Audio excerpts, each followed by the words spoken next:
Atos dos Apóstolos, capítulo 1.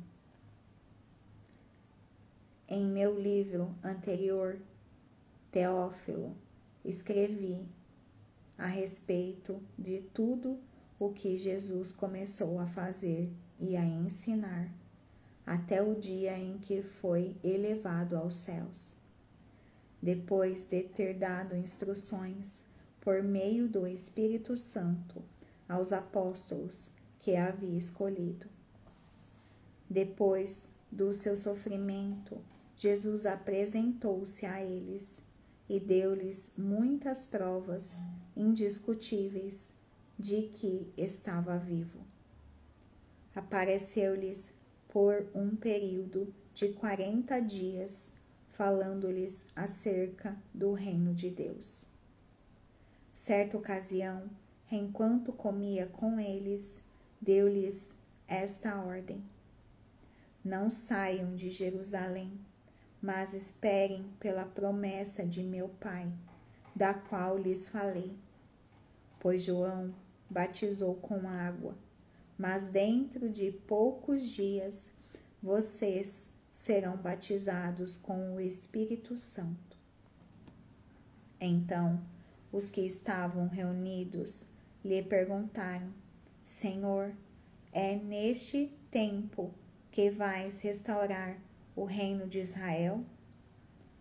Ele lhes respondeu: não lhes compete saber os tempos ou as datas que o Pai estabeleceu pela sua própria autoridade, mas receberão poder quando o Espírito Santo descer sobre vocês, e serão minhas testemunhas em Jerusalém, em toda a Judéia e Samaria e até os confins da terra.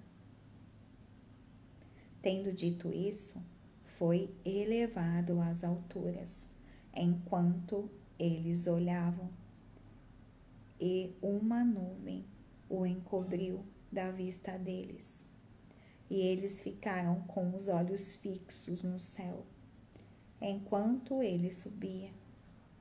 De repente, surgiram diante deles 2 homens vestidos de branco, que lhes disseram: Galileus, por que vocês estão olhando para o céu?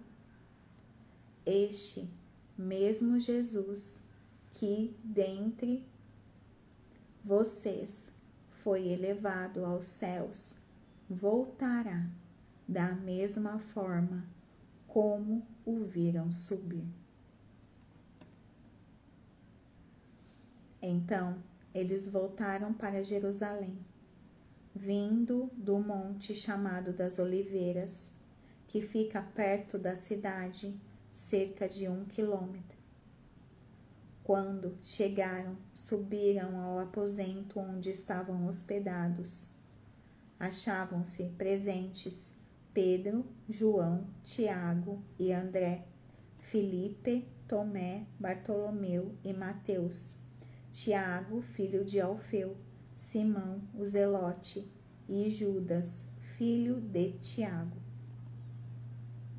Todos eles se reuniram sempre em oração. Todos eles se reuniam sempre em oração com as mulheres, inclusive Maria, a mãe de Jesus, e com os irmãos dele. Naqueles dias, Pedro levantou-se entre os irmãos, um grupo de cerca de 120 pessoas, e disse: Irmãos, era necessário que se cumprisse a Escritura, que o Espírito Santo predisse por boca de Davi a respeito de Judas, que serviu de guia aos que prenderam Jesus. Ele foi contado como um dos nossos e teve participação neste ministério. Com a recompensa que recebeu pelo seu pecado, Judas comprou um campo.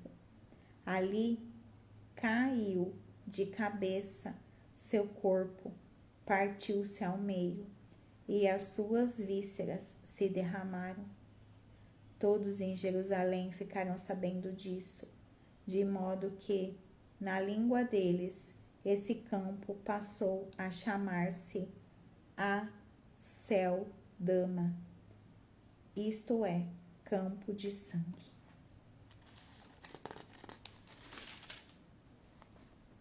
Porque, prosseguiu Pedro, está escrito no livro de Salmos: fique deserto o seu lugar, e não haja ninguém que nele habite. E ainda, que outro ocupe o seu lugar. Portanto, é necessário que escolhamos um dos homens que estiveram conosco durante todo o tempo em que o Senhor Jesus viveu entre nós, desde o batismo de João até o dia em que Jesus foi elevado dentre nós às alturas. É preciso que um deles seja conosco, testemunha de sua ressurreição. Então indicaram 2 nomes: José, chamado Barsabás, também conhecido como Justo, e Matias. Também oraram: Senhor, tu conheces o coração de todos.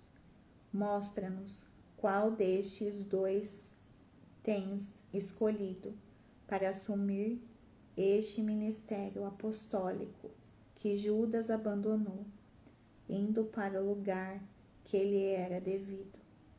Então tiraram sortes, e a sorte caiu sobre Matias. Assim, ele foi acrescentado aos 11 apóstolos.